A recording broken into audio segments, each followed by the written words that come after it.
Assalamualaikum warahmatullahi wabarakatuh. Kembali lagi teman-teman di channel Newbie News.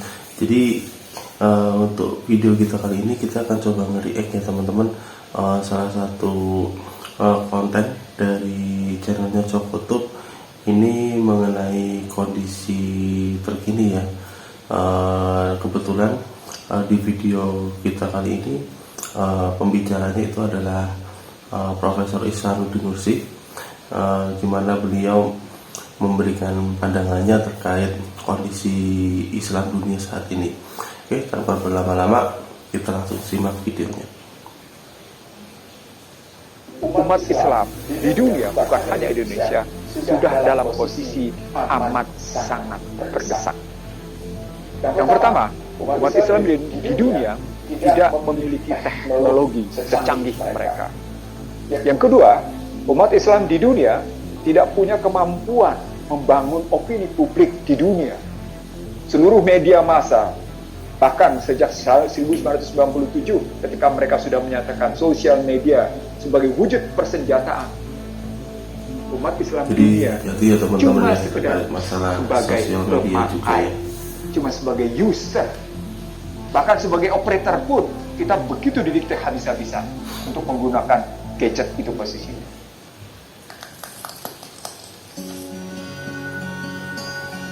Assalamualaikum sahabat, bagaimana keadaan kalian hari ini? Kami doakan semoga sehat selalu.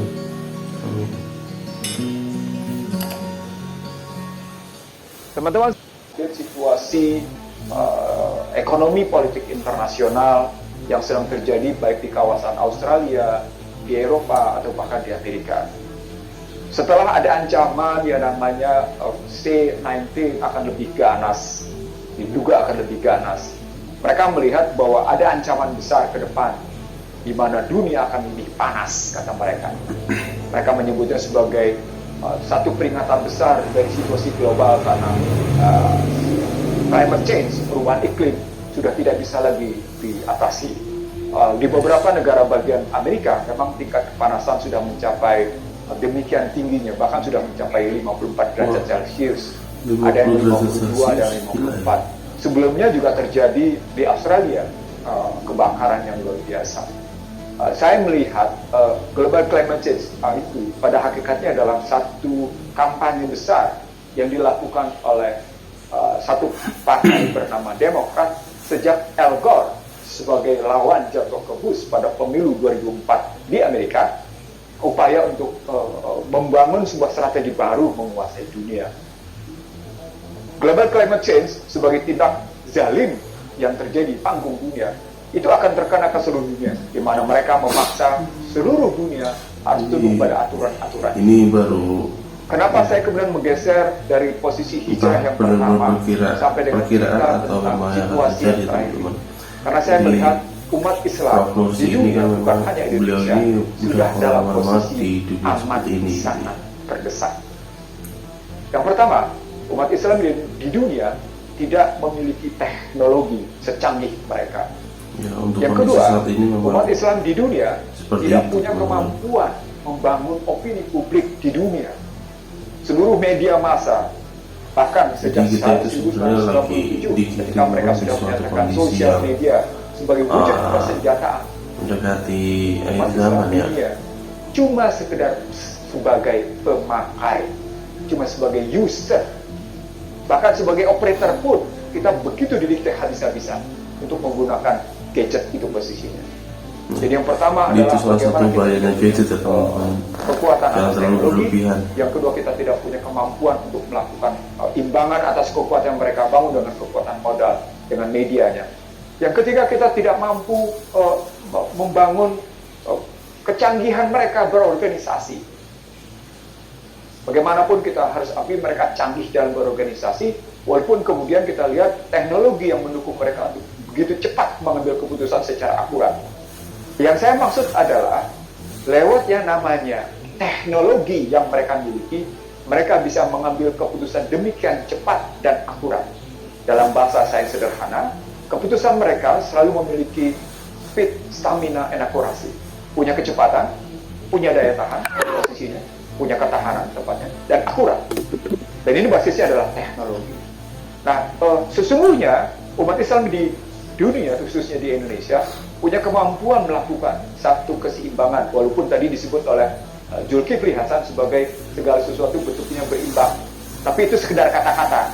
Saya tidak ingin itu bentuk sekedar kata-kata, sebagaimana Neno bilang, kita banyak berbusa-busa dalam menyampaikan sesuatu, tapi kemudian kita tidak mampu mewujudkan dalam tindakan.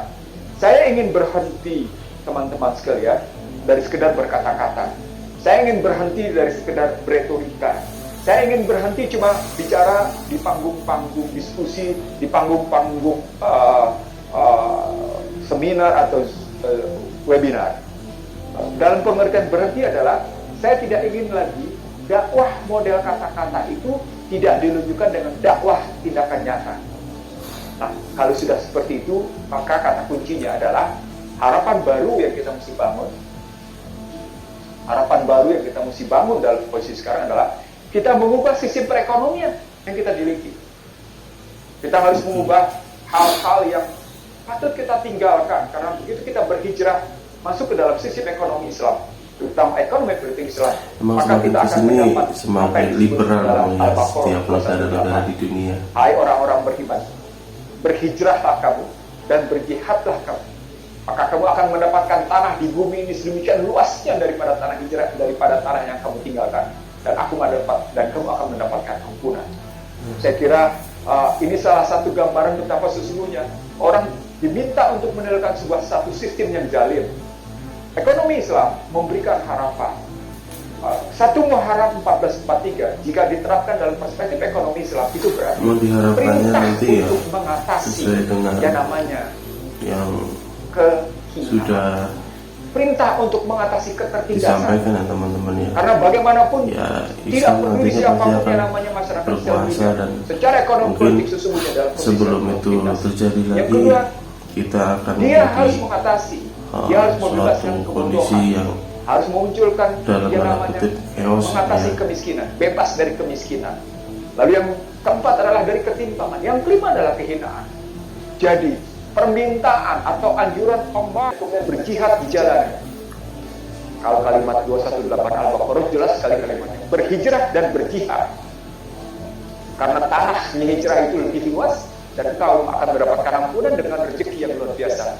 Maka saya memberikan makna bahwa sesungguhnya ketika kita hijrah secara ekonomi politik, maka kita akan memiliki ketahanan. Tapi memang kondisinya Ketahanan luar biasa. semudah yang Saya setuju bisa pada mungkin beberapa katakan, pendapat ya. tadi tentang misalnya pentingnya kita untuk saya tidak ingin menggunakan bahasa asing, respect dalam Ketika ini. kita melakukan Betapa pentingnya kita hidup saling menghormat dan menghargai. sistem Tapi muncul ekonomi Islam, pertanyaan, ya, apakah pasti umat Islam banyak sekali sungguh dalam orang-orang posisi untuk menghormati dan yang menghargai? menolak. Padahal saya Ihsanuddin Nursi merasa betapa tidak dihormati dan Kenapa betapa menolak, tidak ya? Karena dihargai. Islam itu Jadi kalau tadi ada kata-kata, negara mari kita saling meningkatkan benar-benar respect satu agama sama yang lain. jujur, ya. Saya ingin bertanya kepada mereka yang menyatakan itu, apakah dirinya merasa dihormati atau tidak? Apakah dirinya merasa dihargai atau tidak? Kalau sementara posisi dirinya sesungguhnya tersandera. Saya tidak ingin umat Islam di dunia, saya tidak ingin umat Islam di Indonesia tersandera.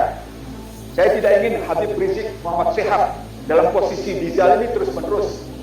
Karena andai kata ini terjadi terus-menerus, yang muncul adalah istijrah. Dan saya khawatir istijrah itulah bentuk konflik horizontal dan konflik vertikal. Saya ulang, saya tidak ingin Habib Rizik Syihab terus-menerus dizalimi. Karena bisa jadi yang muncul adalah istijrah, dan kalau istijrah itu bentuk adalah konflik horizontal dan konflik vertikal disebabkan tingkat ketertindasan, tingkat penekanan, tingkat ketimpangan dan kehinaan terus berjalan, maka suka tidak suka akan ada perlawanan. Dan itu bukan sekedar perlawanan ekonomi, tapi juga perlawanan ekonomi politik. Teman-teman sekalian, sekali lagi saya tidak ingin beretorika, saya tidak ingin berkata-kata.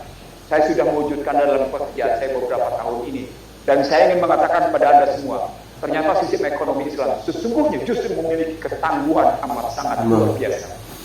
Saya kira Itulah ini yang yang mestinya banyak kita lakukan. orang-orang liberal Karena selalu kita menolak berpikir dari sistem ekonomi Islam ekonomi yang zalim, sistem ekonomi yang merusak, sistem ekonomi yang munafik, sistem ekonomi yang sungguh-sungguh tidak ekonomi berpihak pada Islam adalah nilai-nilai sistem ekonomi yang kemanusiaan. benar-benar jujur Maka Islam justru dan sesuai menjawab syariat bahwa dia harus yang membebaskan dari Allah Subhanahu wa ketertindasan. Ta'ala juga Ekonomi Islam ajarkan justru kita. menjawab bahwa membebaskan kemanusiaan dari kebodohan. membebaskan kemanusiaan dari kemiskinan, membebaskan manusia dari ketimpangan, dan membebaskan kemanusiaan dari Amin. Oke teman-teman, itu videonya gimana? Untuk video kita kali ini isinya kalau menurut saya memang daging semuanya ya, apalagi Prof. Ihsanuddin Nursi karena ini emang udah terkenal dari dulu ya, dan beliau ini juga mantan anggota DPR atau MPR RI yang aku juga kurang begitu ingat juga, tapi beliau ini berpengaruh banget di Indonesia, dan pandangan-pandangan beliau tentang ekonomi global itu benar-benar luas banget gitu. Jadi harapannya ya dengan apa yang beliau sampaikan tadi, kita bisa sama-sama belajar dan bisa lebih dewasa lagi dalam menyikapi setiap kondisi di akhir-akhir ini. Oke, segitu aja video saya kali ini. Semoga video saya kali ini bisa ngasih informasi yang positif juga buat teman-teman. Jangan lupa saksikan terus untuk konten-konten saya selanjutnya, dan akhir kata jangan lupa subscribe, like, komen, dan share channel saya agar bisa berkembang dan memberikan informasi yang bermanfaat lagi.